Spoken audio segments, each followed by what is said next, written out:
countdown to the last comic shop in 5, 4, 3, 2, 1.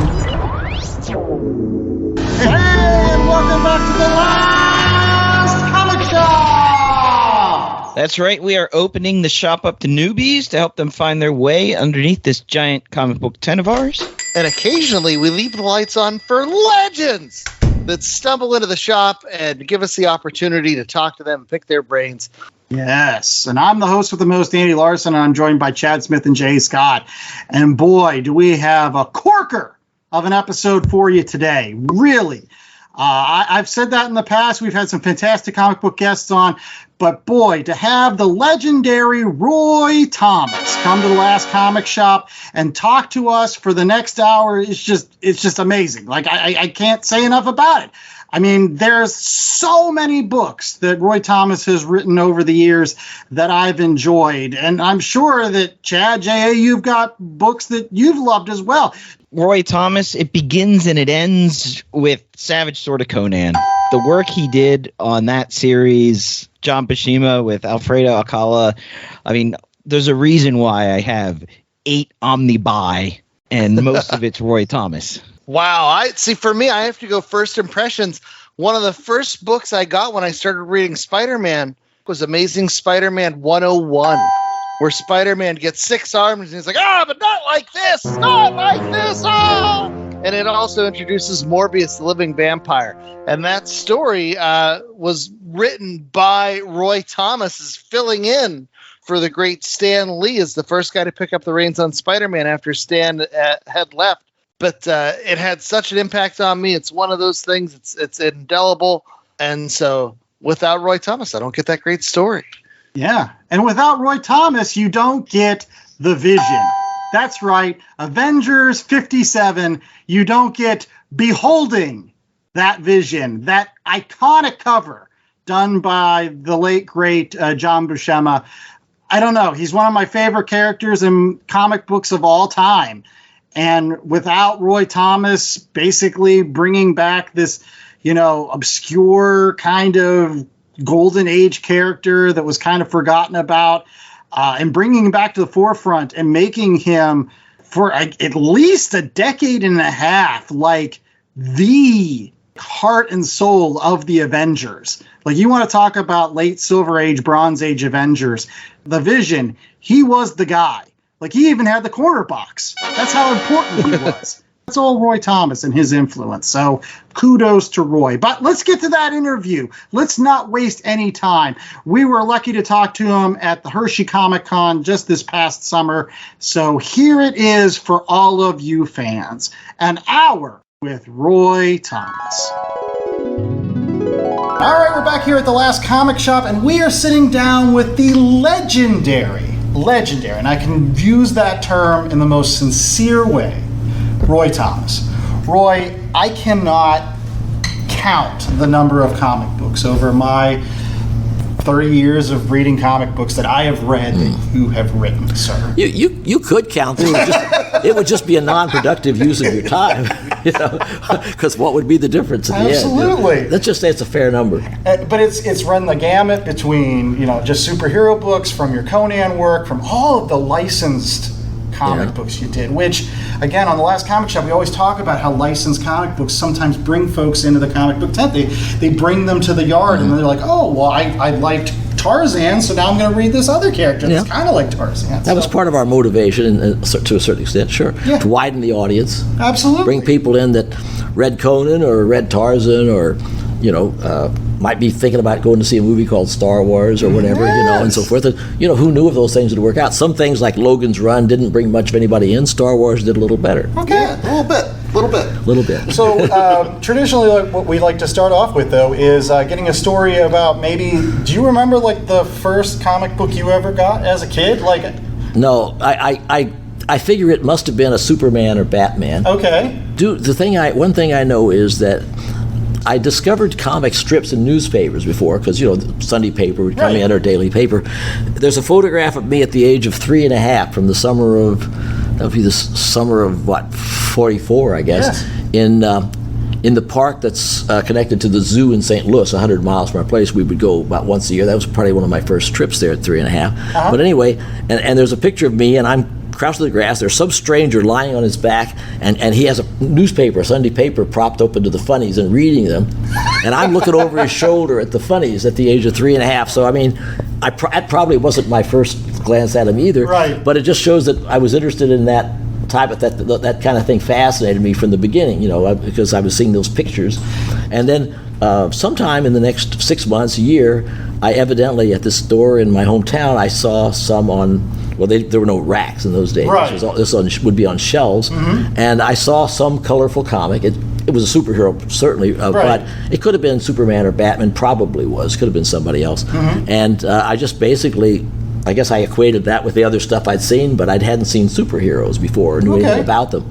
So, but this colorful costumes, Superman with the red and the blue, and even Batman looks colorful, even if it's gray and blue-black. And I just basically, according to my mother, said, what's that? I want that, or something. And, dimes were kind of scarce in the Thomas household in the 40s, but she picked it up for me, and that was like, she always felt maybe that was a mistake. She used to say, I said, well, somebody's helping you pay for this your rent, Mother. Maybe it isn't totally a mistake. From our end of things, it seems like it's worked out. Yeah. Well, I will ask. Early on, you said you liked comic strips as well. Were there any particular? Did you read Hal Foster's Prince Valiant, which was? Yeah, I don't remember. I wouldn't have read about Hal Foster because there were two papers. The local paper, the Southeast Missourian, didn't have a Sunday edition at that time, but they had a daily, and I saw some strips there, including Alley Oop, which became a favorite for early stage. I've always retained that, but especially the early V.T. Hamlin stuff. But my dad, I don't know which one was Democrat, Republican, or anything, whatever it was. Probably my father would always buy the St. Louis Globe Democrat, which was probably a Republican paper, but anyway, there was a merger name that meant nothing. And the other paper was a bigger paper, the St. Louis Post-Dispatch. And by the time of, about 1949 or 50, when I was 9, 10, 11 years old, I really wanted to get the Post-Dispatch on Sunday because that's where Pogo was. And I really fell in love with Pogo from the comic books. Right. When he was just transitioning from Animal Comics to the strip and getting his own comic book. And I think the first things I saw were they had a couple specials where it was still Albert and Pogo, and I remember laughing out loud at stuff in that. So, but the Globe Democrat had a lot of strips, and the Post-Dispatch would have been where the King Features stuff was. That would have had Prince Valiant. So I didn't see it that often, though I did.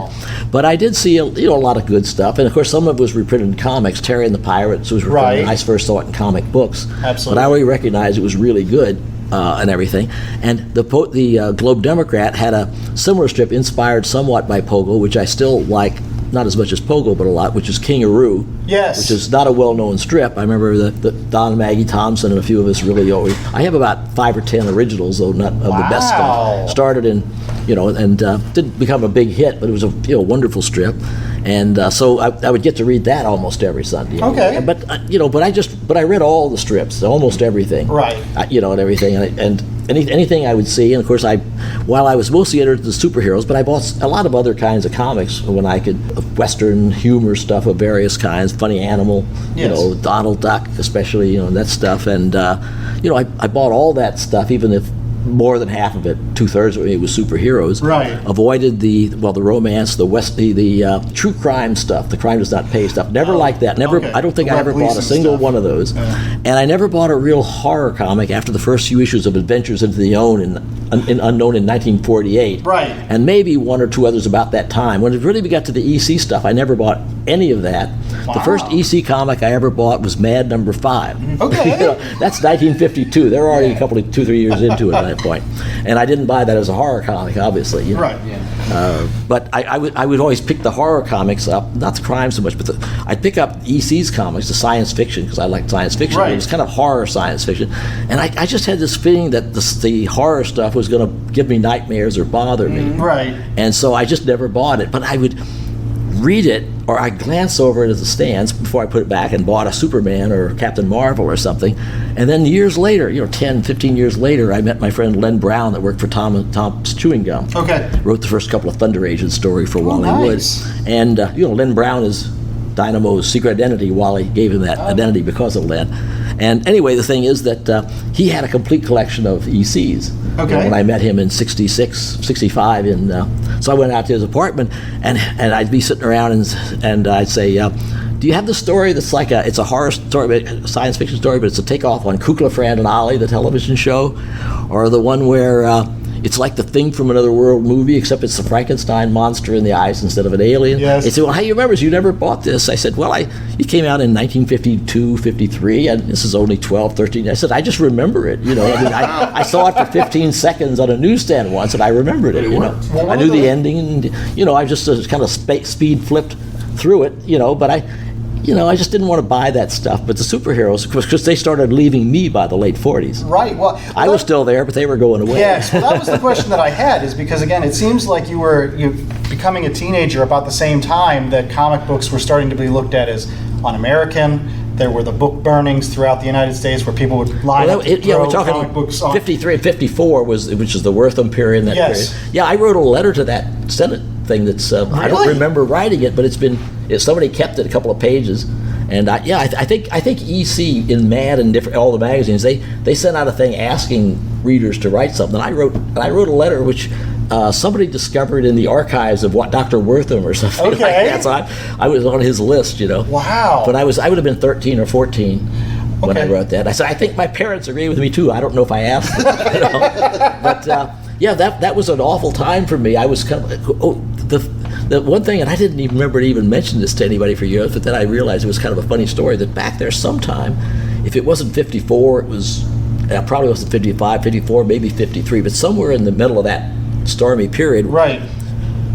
Nearby Cape Girardeau, there was some kind of book burning that got national attention with photographs thing, but I don't remember that at all. But in my hometown of Jackson, Missouri, at the Lutheran school where I was going, across the way was this big yard where we played baseball and stuff. It had been part of the parish building and so forth. And they had a book. They were going to have a book burning there. I think they burned other stuff too. Right. As long as you're burning stuff, you may. Yeah, you might as well just. Why stop with these comics? old codes? But the main thing was the comics. Yes. And a cry went out that kids should bring their comics to be burned, and parents should make them do it. Okay. Well, my parents had never stopped me from buying a comic book, not even the horror stuff that I did buy. They never stopped me. You know, my grades were good. Wonderful. I read a lot of other stuff. I was never a comic book reader to the exclusion of other stuff. That was just a certain percentage. So they made me take some stuff. You know, it's peer pressure kind of. Right. But they didn't make me take too much. Just get a little box to stuff I didn't want, basically, the torn up stuff. Some doubles. You know, get rid of the worst of it, you know, and everything. I had some I'd cut up when I was a kid. I threw them in, they're falling apart. So I got here's my comics. You know, I throw it in there. But the thing I remember is that I saw on this pile, which was mostly comics, though not entirely, I saw two comic books I didn't recognize. Both of them had painted covers, you know, which of course some of the Dell did too. They were Ziff Davis was the company at the time, and one was Wild Boy of the Congo, which is, you know, Tarzan Mowgli kind of character, right? And the other was the first issue of a comic called Space Busters, which is a science fiction Flash Gordon-y kind of thing. Right. One of the covers, at least, was by Norman Saunders, one of the best of the. I'm in touch with his son now. One of the best of the guy. That Space Busters cover is one of my favorite comic covers. Anyway, so I see these. So I managed to find. I don't remember how, but I somehow managed to swipe them. Oh my goodness! Hide them under my shirt Out of and the stuff. fire. So I'm the only person I ever know who brought comic books home from a book burning that he hadn't had when he went. You know? So there was only two, but still I threw away a bunch of stuff I didn't want. Turned out the insides weren't nearly as good as the covers, but I had them. I heard stories that some comic book fans at that time, they would go to those things and there would be tears in their eyes because they were like, I'm sure. These were well, I was really books. unhappy having to take. It wasn't even whether I cared about those comics. I was, even at the age of 13, 14, I thought this was just stupid. Yes. Right. You know, I would argue with our minister saw me. Sometime I tracked down the issue. So it was when I was 12, 13. I was going to the Lutheran school, you know, and so right. with 6th, 7th, 8th grade, whatever. And he sees me. This is within 100 feet of where the book burning was at a different time. And he sees me walking down the street, and I got a copy of Mad, because, you know, that's the only EC comic I had. And it had an ad in it for the EC Fan Addict Club with a drawing by, I'm trying to remember, I think it was Wood rather than Davis. It was one of the two of them.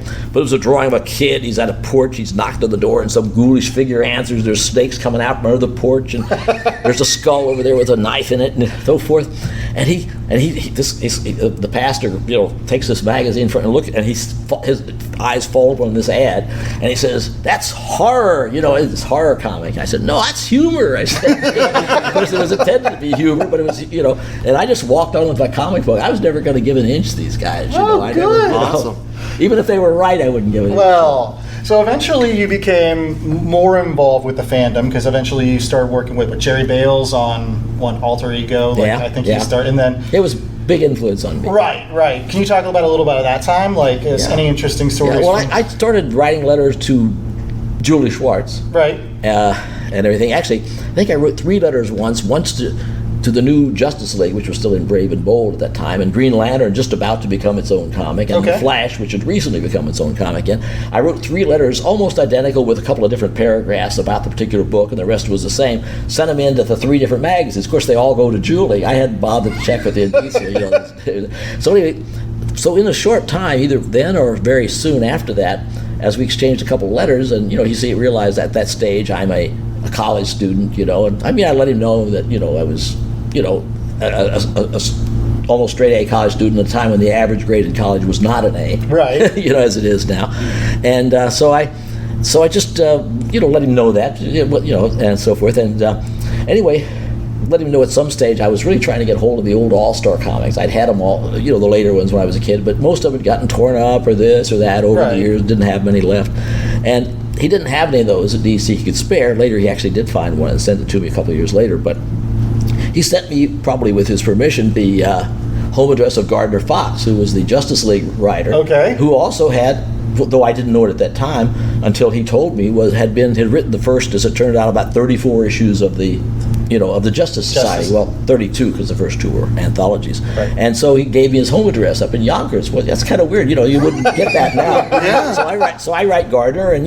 tell him the same stuff. And next thing I say, if you got any of these old comics, I don't know how I would have raised the money. I was a college student, had very little dough, But I said maybe I could, buy them or something, if you had them lying around. I figured I'd pay 15-20 cents a piece or something, And he said, no, just 6 months or so ago, he had sold them to a young college professor up in Detroit, who turned out actually to have been from Missouri, Kansas City. Oh. We were fellow Missourians, really.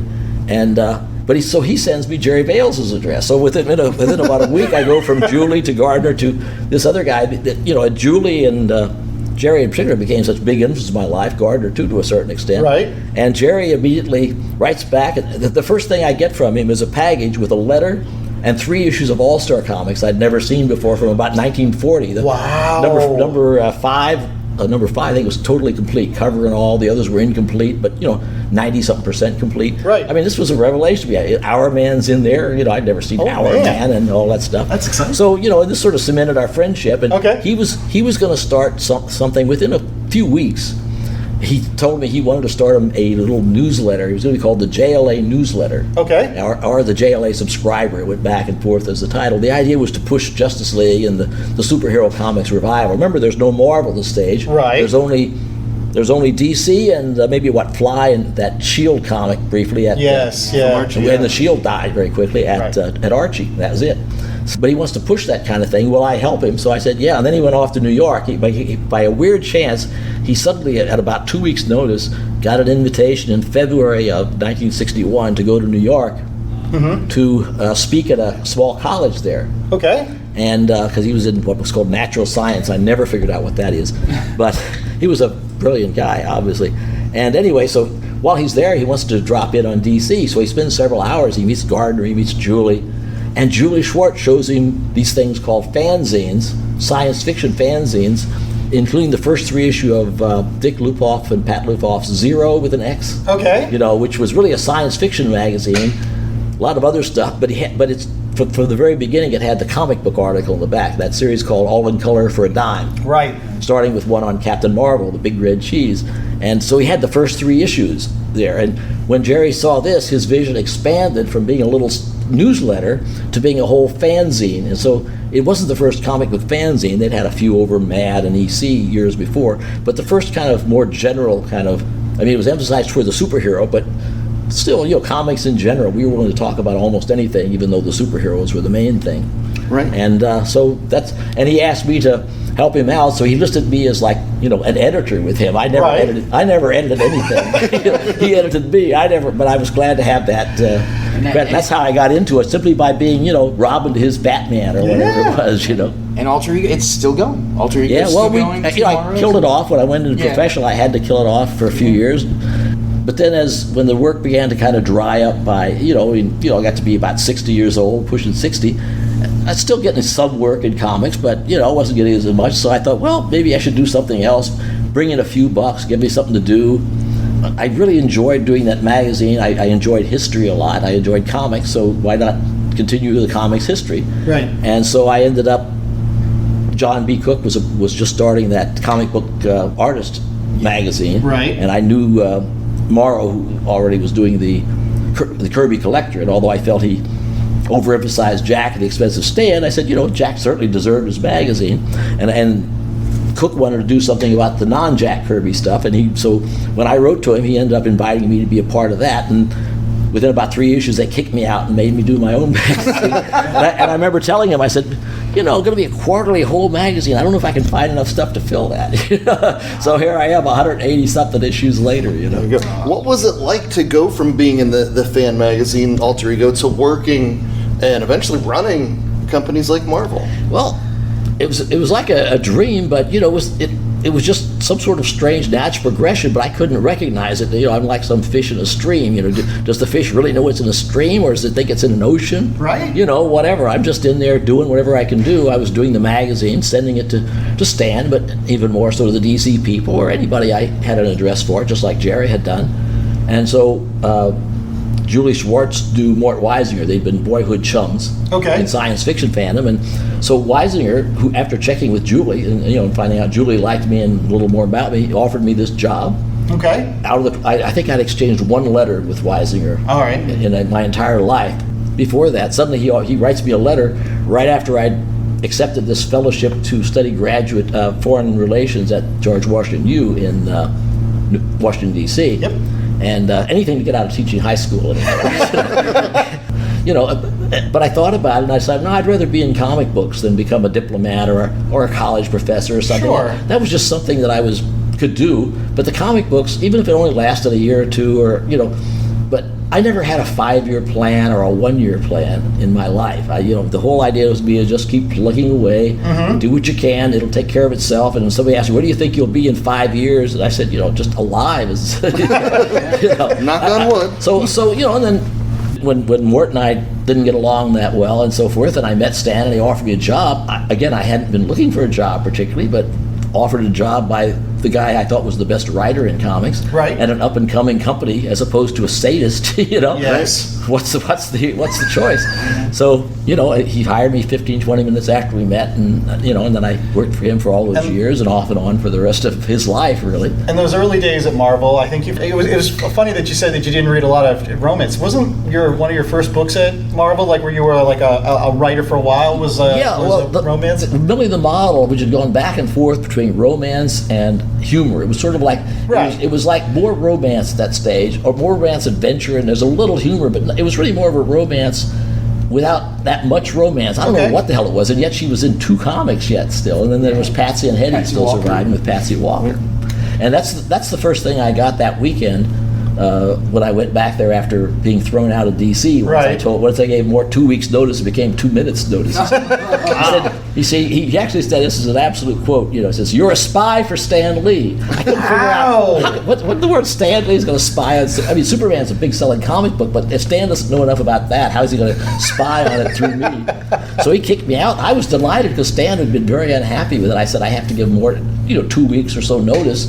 I won't leave him in the lurch. He could have, being professional. And but once he kicked me out, say, hey, don't throw me in that briar patch. I'm back there that afternoon, and I doubled my salary for the week by writing the comic over the weekend that he gave me. Right. Now, just dialogue. What was that like working with Stan Lee, and what did you learn as a writer? We talked yesterday a little bit about the Marvel method, and what did you learn as an editor and corralling all those creatives? I'd written a couple of scripts by then for Charlton, though they hadn't come out, for what became the last issues of that series of Son of Vulcan and Blue Beetle.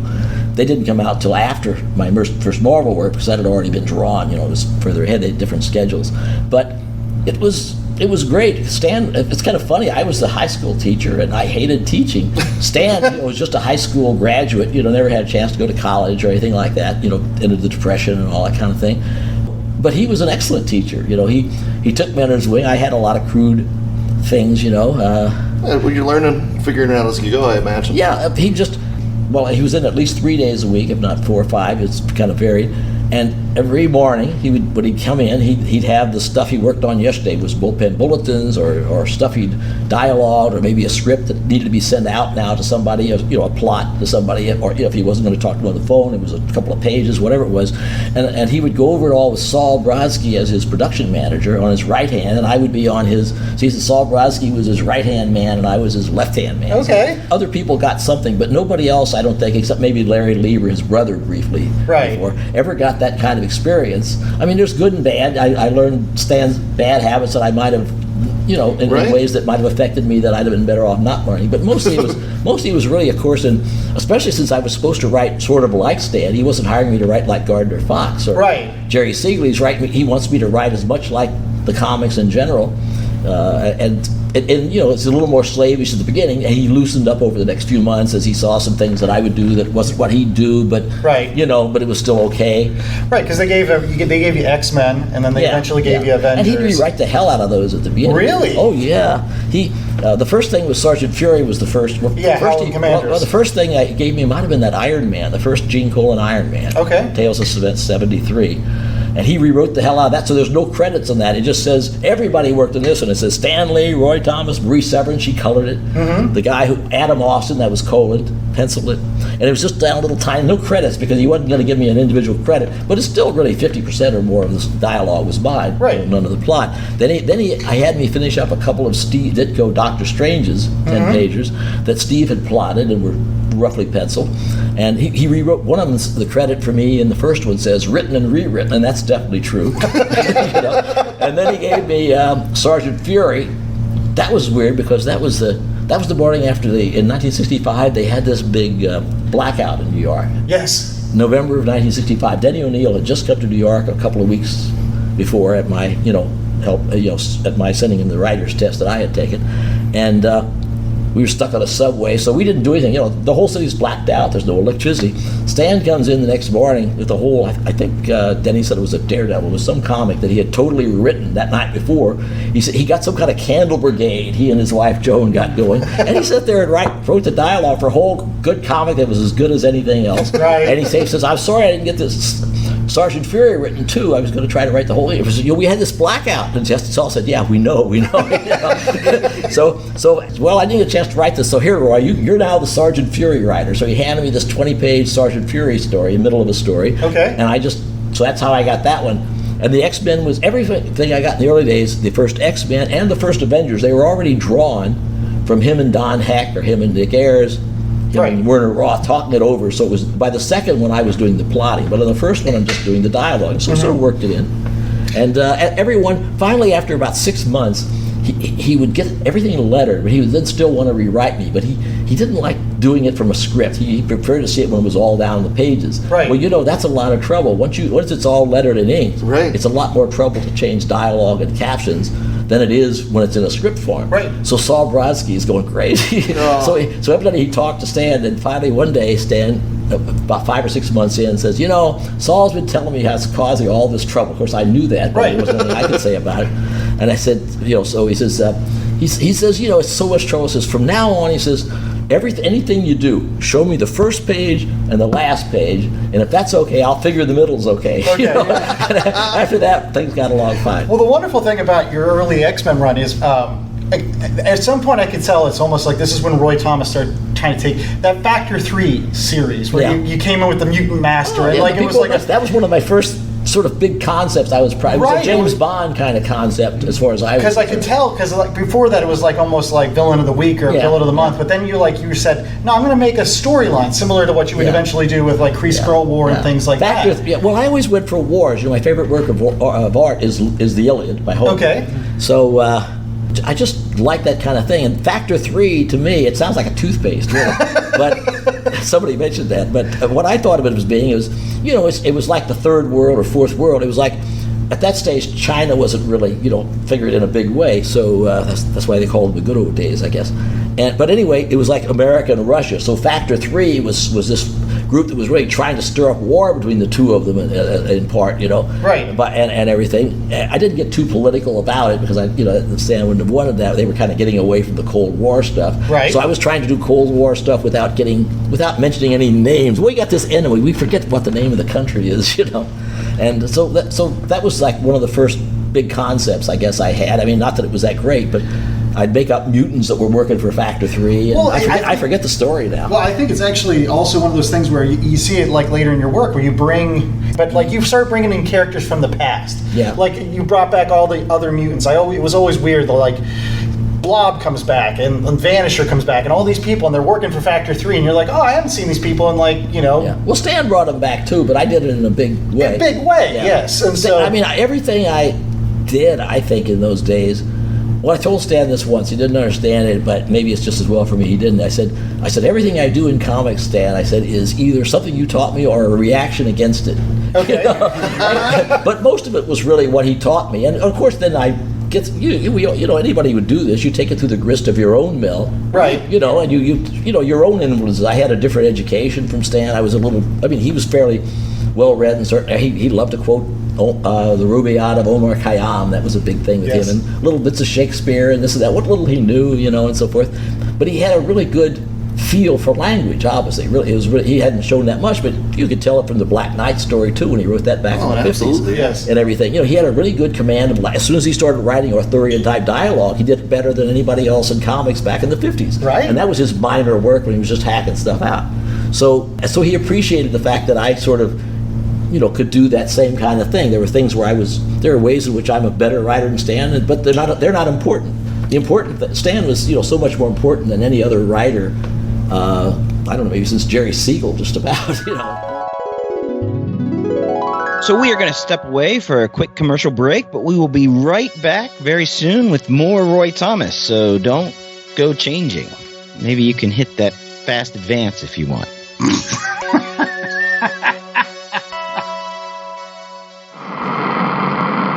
Hey, it's Mikey Wood, frequent Last Comic Shop guest and collector. And as a collector, I'm always in need of boards, bags, long boxes, and more to house all those comics. That's why I use promo code LCSPOD to get 10% off my orders at bcwsupplies.com. Not only does it get me a discount on BCW's already low prices, but I know using LCSPOD at checkout is another way I can show my support to the Last Comic Shop podcast and their continuing mission to bring fans together under that big comic book tent. So if you're in need of comic book supplies, head out to bcwsupplies.com and use promo code LCSPOD today. That's LCSPOD.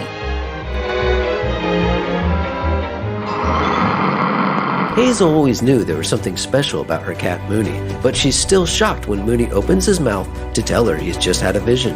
An ancient evil has awoken after centuries of sleep, and only one man can stop it, the legendary warrior Beowulf.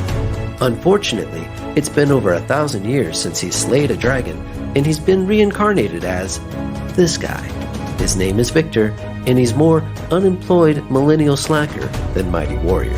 Go to monarchpublishing.net for a free sample comic. Lords of the Cosmos is the critically acclaimed indie comic masterpiece that combines the best of He-Man and heavy metal into a sci-fi fantasy hero mashup. Bringing together artists, writers, and creators from across the comics industry, Lords of the Cosmos is about to launch a Kickstarter for their 5th issue. Jam-packed with celebrity artist pinups, dynamic storytelling, and beautiful artwork, this book is a masterclass for anyone who appreciates vintage storytelling in 80s and 90s style. Catch up on the back issues and join the Lords of the Cosmos for their next great adventure by signing up for the Kickstarter pre-launch at jasonlennox.com. We don't want to undersell your importance either, and you were also famous for convincing Stan to bring in licensed products. Things like Conan and Star Wars. Yeah, but not entirely. I mean, for example, it wasn't my idea to bring in sword and sorcery. The readers were writing in saying, bring in some stuff from these paperbacks that are out. And there were 4 things they were pushing us. One was sword and sorcery. It wasn't always Conan, Okay. And it wasn't saying make up a sword. It tended to be, or else we would have made up one, which is weird that we didn't in a way, when you think about it. Right. I made up that Star the Slayer first, but that was kind of a one-shot Conan takeoff. But it was like, do sword and sorcery, maybe Conan, maybe something else. Get a license of character, they were basically saying, whether they used that word or not. Edgar Rice Burroughs with Tarzan, John Carter, but DC had just got that license from Western, so we couldn't get that. Lord of the Rings, which we couldn't get. Right. And then said, especially Doc Savage, the pulp stuff, but especially Doc Savage, which we eventually got too. We ended up getting everything of that except Lord of the Rings. Okay. And so finally, there was so much about the sword and sorcery stuff in particular.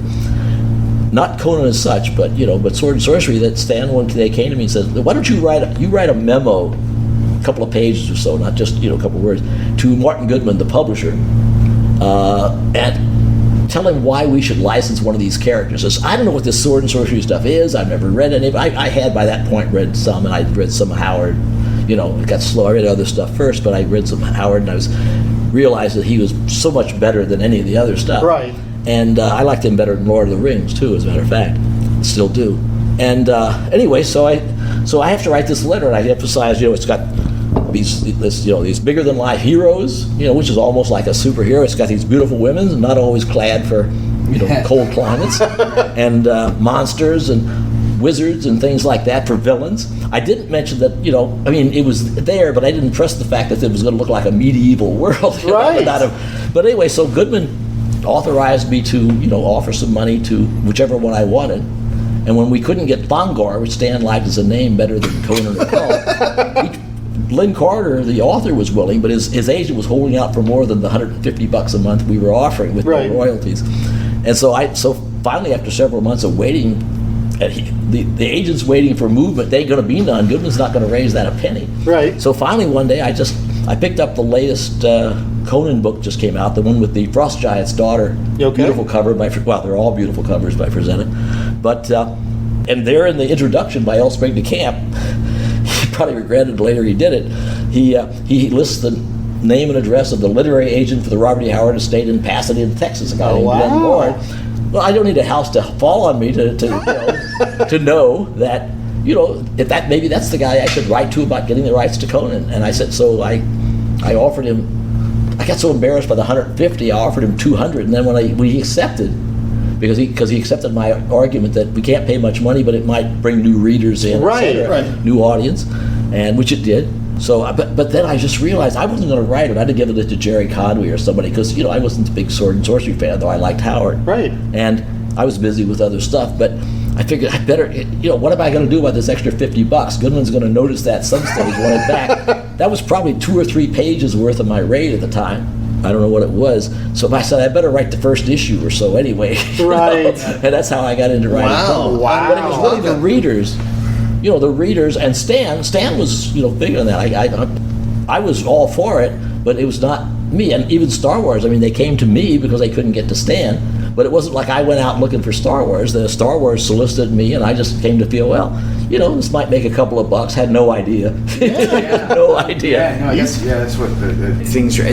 Now, how did you work on an adaptation like that? Did you get like a copy of the script and you just worked off I had of a that? copy of the script, which got changed a little, because, the interesting thing is Howard Chaykin, you can ask him about this. Howard really did most of the work on it, because I gave him the script and said, hey, chop it however you want to, chop it into 6 parts. He wants to talk to me about it. I've read the script. If he wants to talk to me about it over the phone or whatever, needs any more help, I'll talk to him. But basically, he did, all the breakdown work, and I just came along and wrote the dialogue and captions later on, edited it. I could overrule anything, and I had to kind of guide it through, but Howard did more of the work, on that, to his eternal regret, I think. Yeah, you think so. So I wanted to ask you about something a little more obscure, because it was Star Wars, believe it or not, wasn't I had Star Wars Treasury Edition when I was a kid, but I didn't know creative teams. I didn't pay attention to that kind of stuff because I was 5. But the first time I noticed your name somewhere was related to Atari Force, those little miniature comics that they did. Yeah. How does that was you and Jerry Conway? Yes. How did those come about? Just out of curiosity, because that was the first Atari cross was owned by Warner. Okay. They were all owned by the same company, so they just asked. Jerry and I, worked on a lot of stuff together. We were good friends. We'd been friends at Marvel. We worked together on stuff at DC. So they invited us to kind of be kind of a team working on stuff with Atari. They flew us out to the Atari place there in Northern California once or twice. We worked out the plot for that crazy Sword Quest game that got completed. I think 3/4 of it got completed. I still have a copy of that stupid game. I never played it. They called it off because they were afraid somebody was going to sue over people digging up their backyard trying to find that cockamamie sword. Now Atari Quest was officially Jerry and me, but it was about 90+% Jerry. Okay. And so forth. The Sword Quest was like 50-50. Okay. And I don't know what else we ever did. Those were the two main things. Yeah. We would have done more, but then Atari kind of collapsed. Right after that. But I remember we were out there. Jeanette Kahn flew out there. I remember we were out there at Atari when I remember '81, I guess, because that's where we heard that President Reagan had been shot and everything. So it was early '81. Right. But it collapsed soon after that. The one last question that I have for you, and it was an interesting story that you talked about yesterday, was the fact that you didn't write a lot of complete scripts for comic books. You were mentioning that it was like all Marvel method. 19 years for the Spider-Man strip, but not for the Conan strip. I wrote for 2 years, and the handful of scripts I wrote, 14 of which 8 got published for the adapting the first season of X-Files. As far as I know, that may be the only full script I've ever written. I remember one time in one of Barry's stories, I wanted an extra page. I think I threw away something or other he did, and because I needed an extra page. I didn't like the way he introduced this character, the Vulture. Right. So I wrote an extra 1 page of script, and I had Sal Buscema draw it. And nobody could tell it's not Barry, it's because Sal was inking it. And there's this one page there. That's one of my very few script pages. It's a total Sal Buscema. Barry never even saw it until it was printed. But other than that, I never wanted to. Even now they say, well, Marv would come and say a couple of years ago and say, well, we all do full scripts here. I says, well, then find an artist who wants to work this way, or else I just don't work. I don't need the money. Yes. I'm not going to do it. It's just that simple. We're not bargaining here. Right, You want me to do a book? I'll do it if somebody wants to work that way. So they find someone.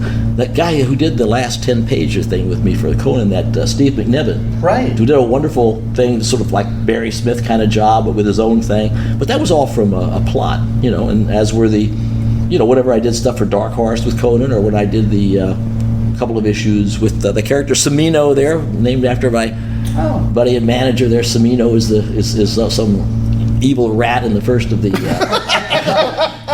Also, as John always says, one of the few characters that survives the whole story without getting killed. I even killed a woman named after my niece. He gives me my penance. But anyway... everyone else dies. Everybody else dies just about in that thing. Conan's the only one left. Conan and Semino's back there. But anyway, that was with Alan Davis. They would just have to find somebody that wanted to work that way. And most people said they enjoyed it. I remember even years ago when a few people tried to get John Buscema to go back to a full script method, under Shooter, different things, and he would just resist it and say, I don't want to do that. Right. Yeah. Some people did. Some people, like Ramona Fraden, when I brought her, I persuaded her to come back into comics. Once her kids were raised, I came on at the right time and got her to do 1 or 2 things for Marvel. But she didn't feel like, she felt like she was, it's like Wally Wood, but she felt, well, she's doing too much of the writing of the story, but that was the deal. And it's true, in a way, you are doing some of the plotting of the story. And that's the deal. And if you don't feel you can do that for the money, you just don't work for Marvel, or you don't work with me. And you go somewhere else. It's a free country. Yeah. It seems like it's turned out well, though. Exactly. Now everybody argues about stuff, and it's true. Jack didn't get enough credit, and Ditko didn't enough credit. Sometimes even Stan didn't get enough credit, although he tried. But they all deserved a lot of credit. But the thing is, at the time, they were just all trying to make a living. Right. And Stan was always trying to give. The thing is, the raises, and eventually Marvel's rates got up as good or better than DC's, but it was always based on the fact that he knew the artists were doing extra work. So, and if you didn't want to do that, there were other companies you could work for. And if Wally Wood didn't feel that he should do any plotting, then he was perfectly free to go over and start Thunder Agents, which lasted 2 years? Yes. I'm just amazed because I admire all these guys: Wally Wood, Steve Ditko, Kirby. Every one of them I admired before they did any Marvel work when I was a kid, and yet as far as I'm concerned, certainly in terms of superheroes, I don't think any of them ever did as, I'm not a big fan of the Fourth World, though it's pretty good in certain ways. But not one of them, to me, did better superhero work anywhere else than they ever did with Stan. Right. The magic is in the collaboration. Exactly. And so, and they don't. The trouble is they don't. Stan didn't always give proper credit, but he gave a lot more credit verbally and in the letters pages and other things to Wally Wood, and especially to. Look at the first thing when Wally Wood just inked an issue of Avengers over what Don Heck or something. He put Wally Wood's name on the cover. Yeah, Wally he was Wood so excited much. about Wally Wood. At a time when Jack Kirby was to get his name, here's Wally Wood's name on a cover. He obviously loved Jack's work, and he loved Ditko's work. The trouble is, you can't love people enough. Eventually they begin to feel that they're the whole show, and Stan sometimes acted like he was the whole show, which wasn't quite true either. And he couldn't have done it with Jack Kirby in particular. I would never even begin to say that, whether he would or not, I don't care. But the fact remains that they couldn't have done it without each other, and the whole was better than the sum of its parts. And I think that Stan recognized that to a much greater extent than Steve or Jack or Wally or most of the artists ever did. Sir, we could talk to you all day, but no, you can't. Your time is vital, and so we want to thank you so much for joining us here today. Yes, at the Last Comic Shop, Roy. We are such huge. What is this Last Comic Shop? Well, we're the last we're hopefully not the last one. We're hopefully people keep on going to them and keep on buying comic books. And sir, if you have such wonderful books out there that, like, if you are a new comic book fan, seek out something that has Roy Thomas writing it, because you will be amazed. Whether it's oh gosh, how many of them? Any of his Avengers work? Any of his Conan, Invaders, Justice Society. And I used to not claim it, but now I'm very interested in claiming co-creation of Wolverine, because I knew it, but nobody, until John took over and started telling people, nobody else knew it, because I never told anybody, because I was just the editor. But and nobody realized that the Wolverine was my idea, not Len Wein's. Oh, wow. Even though he contributed a lot. Yeah, I'd heard that was a whole process with a bunch of people pitching in. And well, I told him, I said I want a Canadian hero. Got to have a name. Okay, so Wolverines are up in Canada. That's better than a moose. I wanted to be small, sharp like a Wolverine, and real fierce. And then Len took it from there. He even threw in adamantium, and that was all him. And he made him a mutant. That was him. So it was a co-creation, and of course with John Romita drawing the costume, and then Herb Trimpe realized the story. And between the four of us, we kind of got that thing, going. Unfortunately, Herb Trimpe's not legally. They don't seem to count Herb as the. But Herb, to me, Herb will always be the co-creator. He's as much the co-creator. If he isn't the co-creator of Wolverine, then George Tuska isn't the co-creator of Luke Cage, because the process was very similar. Right. And a lot of other artists are not the creators, because maybe John Buscema or John Romita, or in some cases even me, drew the first picture of the character. So if that's all that counts, it isn't. Obviously drawing that first story, Herb Trimpe should be counted as one of the. He never seemed to worry about it, but it always bothers me, and it bothers John. That, let me just tell you something really quick that you should know.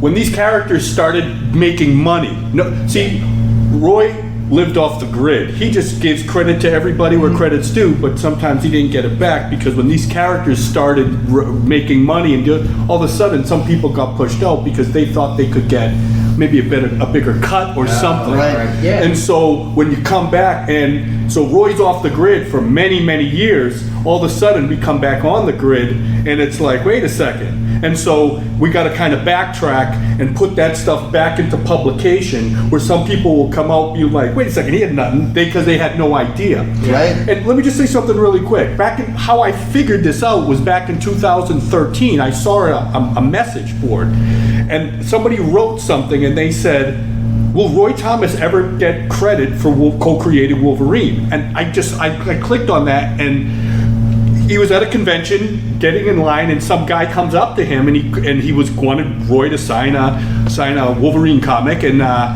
he asked him if you co-created Wolverine, and Roy told him the story. And the guy was kind of flabbergasted, because that's not what he heard, because that wasn't a lot was in publication at that time. Yeah. So anyways, I took care of that. I went back and I changed everything, and I made it's all, so you can even say this, legal. I do legal stuff with Marvel, legal licensing. The 3 co-creators listed as legal. Don't believe any bull that you hear a creator say, and nobody knows. Yeah. And remember, he's the only living one alive, and I can got rid of all of them. and I can remember. Well, the only 3 co-creators is Roy Thomas, Len Wein, and John Romita Sr. And unfortunately, Herb Trimpe does not get credit, and Roy always advocates, as he should. But if you look at the Logan, Old Man Logan, at the end there, when you see the credits come up, you see Roy Thomas, Len Wein, John Romita Sr., and then the other guys that did, but you don't see Herb Trimpe, which he should be there, but that's not. It's not anything deliberate that they're trying to do. It's just the way they've interpreted it. And once something kind of gets in the system, it's kind of hard to, I never got credit on anything related to Wolverine in the film until Logan, which is the last of them. Okay. So, but that's okay. The magic's in the collaboration, but the money's in the credit. When he talks about being off the grid, he means South Carolina. All right, so that was our wonderful interview with Roy Thomas. Hope all of our Last Comic Shop fans enjoyed that fantastic interview. Thanks so much to both him and his wonderful manager, gave us that time so graciously at the Hershey Comic Con. And thank you so much to Mikey Wood, our frequent Last Comic Shop guest, who helped us out with that interview. If you would love to listen to more interviews with great comic book creators in future, make sure that you're going out to www.lastcomicshoppodcast.com and subscribing to our fantastic podcast. I'm sure that we'll have plenty more interviews coming up. We've got some more just from Hershey Comic Con that we'll be having in an upcoming episode. Folks like Joe Staton, folks like Scott Hanna. We're going to revisit with our good friend Howard Chaykin, as well as some interviews from Baltimore Comic Con, all coming up on the Last Comic Shop. So make sure that you are subscribing. And if you want more coverage of all things comics, you can always check out our website. We've got links to all our social media. We put out Twitter polls. We got Golden Age covers to tuck you in at bed at night. We like to highlight some of the new books on New Comic Book Day every week. So check us out. All the links are on our website, including links to our merch store if you need shirts, mugs, tote bags, everything for your comic book loving fan or yourself. Check it out there. And there's so many options for Roy Thomas books. We couldn't narrow them down. Between 60 years of making comic books and Alter Ego and everything else he's done, just find some stuff with Roy Thomas's name on it. And I'm sure you will be pleased. Okay. And until next week, when we're going to be covering first volume of One Piece in celebration of the new live-action Netflix show that will be gracing our screens very shortly. I was the host with the most, Andy Larson. I was joined by Chad Smith, J.A. Scott, and we hope that you stay safe. Stay talking, because it's better than being silent, at least when you have a podcast. And remember that there are fantastic folks out there in this world that are putting out tremendous, tremendous creative endeavors. Whether it's Roy Thomas, whether it's any of those wonderful other folks that make comic books, you've given us so much joy and wonderment over the years that we cannot thank you enough. So, thanks from the Last Comic Shop podcast. What's a One Piece? I tried Googling it. I got swimsuits. Old lady swimsuits. You're going to the wrong websites, brother. Oh.